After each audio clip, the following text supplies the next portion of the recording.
Yeah, so I'm the type that once you mess with me and I haven't done anything for that type of disrespect to, then I don't forget that, right? And I want to stay away from you. So when I have to work around you again after some time, I'm silently stressing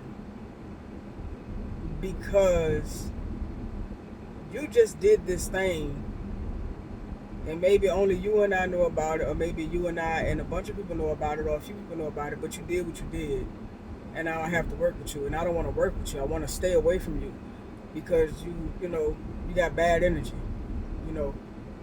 Um, that was adding to that. People I thought I didn't have to work around again, I end up having to work around again. I've had people try to come for my job for things that they started, and they thought I was a punk until, not to be offensive, but they thought I was scary until, I not only showed my teeth, but I was ready to bite. And it was just a very, very, very toxic work culture at my previous employer. And with everything, I like to say that there was a lesson in it somewhere, and I try to find a positive and take the positive with me out of that. And like I said in the first video, I've learned to shut disrespect down at the first sign of it. Don't give it no passes. Don't give it no go. Um, Speak up for yourself more, a lot sooner. Don't worry about the conflict or the confrontation that's going to go behind it, because they wasn't worried about you when they tried you. They wasn't worried about you when they woke up and decided they were going to disrespect you. They weren't worried about it. They felt like whatever it was about you, they could disrespect. Whatever it was about you, they could set up, they could play on. You know, whatever it is that they thought through their assessment of you, they felt like they could handle you bad. So don't hesitate to shoot down their disrespect with authority and with swiftness. And that's what I learned from that. I also learned how to fight better.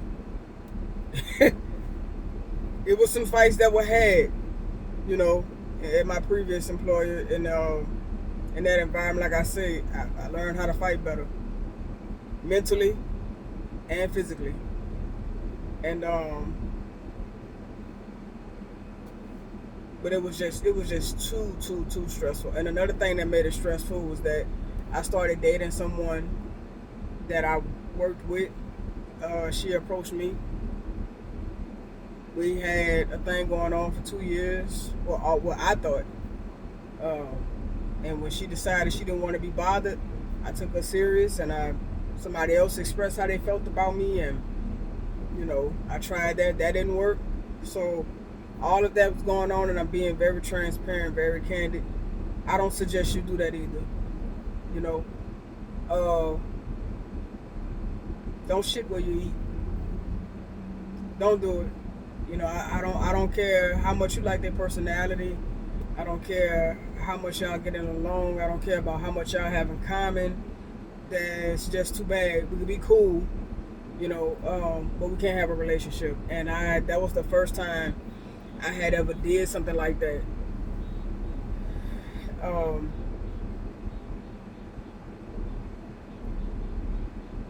And I will never do it again.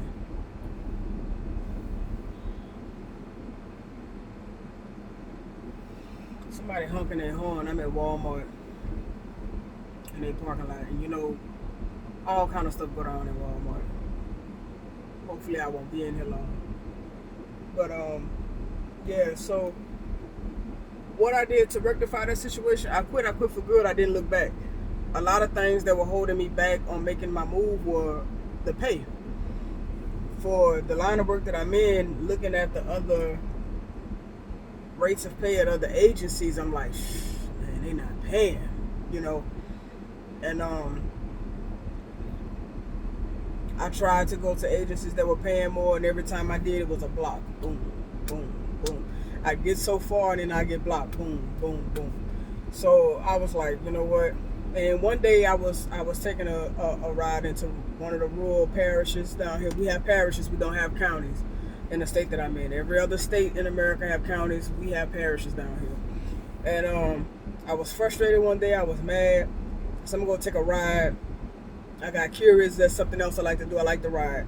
I like to just ride. I like to get in the car and just ride. Whether I have a destination or just being a tourist in my own city, in my own state. You know, I like to take day trips, road trips. I like to just ride. And that's what I was doing. And, you know, and I was like, well, you know, I know they have a facility out here. Let me see how it look. And I went past it and I was like, oh man, this how that place look? I was like, oh, okay. And then I kept riding and I just heard a voice in my head say, you're going to end up working out here one day.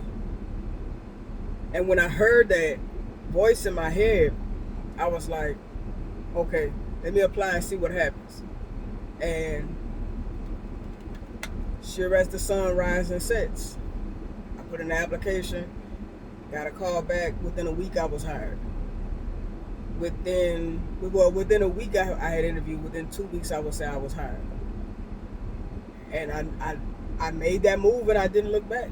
I knew the pay was going to be much lower than what I was making, but at the time, I didn't want to get myself fired and ruin my chances of going to another agency, because also the previous employee that I had, and they would add stuff to your file that was not true if they didn't like you, or if you weren't in their clique. They would add stuff onto you. Not all of them, some of them.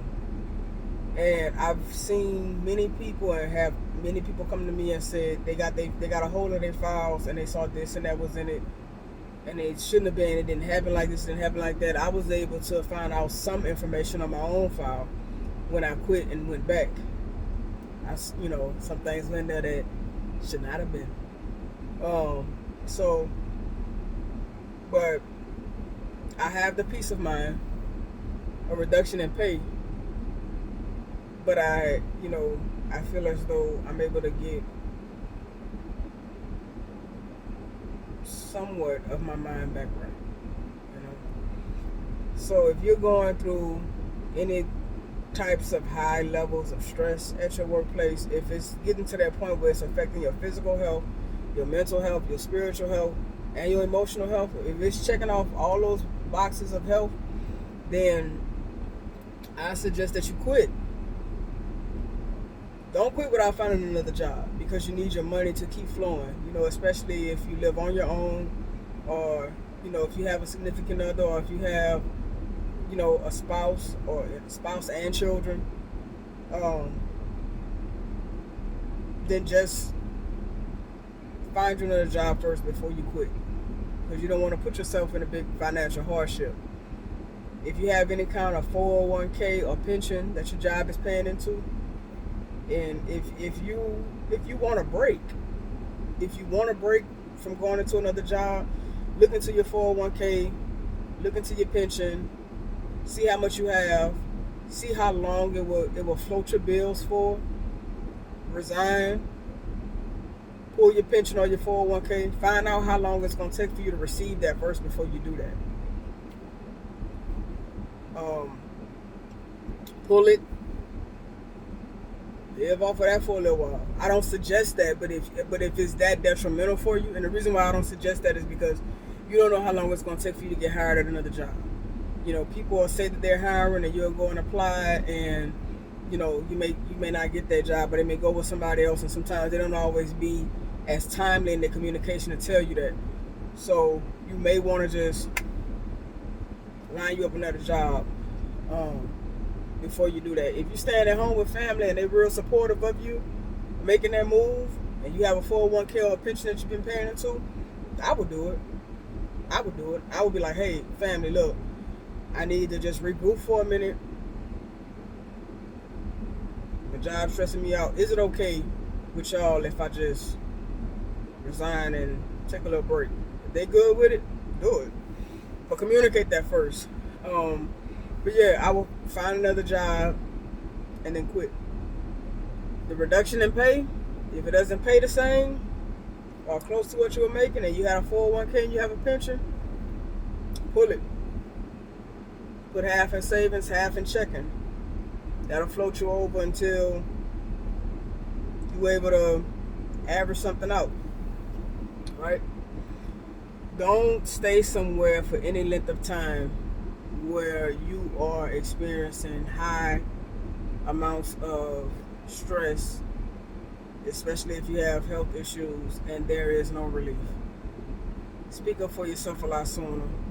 And that was another thing, when I finally did start speaking up to myself, to people that could do things about it, wasn't much offer for me to go on a different shift. And I didn't want to go on that shift, and I expressed that, but me being a team player, hey, I don't want to do this, but if you need me to do it, I'll do it. That ended up not working out for me, and eventually I just quit. I just quit. In my mind, I had already quit. In my mind, I already quit. Y'all just keep letting me come to work. That's how I was feeling. In my mind, I already quit. Y'all just keep letting me come to work, so here I am. You know what I'm saying? Like nah, it's not worth it. It's not worth it. So, yeah, that's my little rant on workplace stress. What I experienced, what I've been through, what I did to resolve it. I'm leaving a lot of stuff out that's good information, and I can feel it. So if y'all have any questions, put them in the comment section. I will gladly, happily answer them. All right. Y'all stay up. Be safe.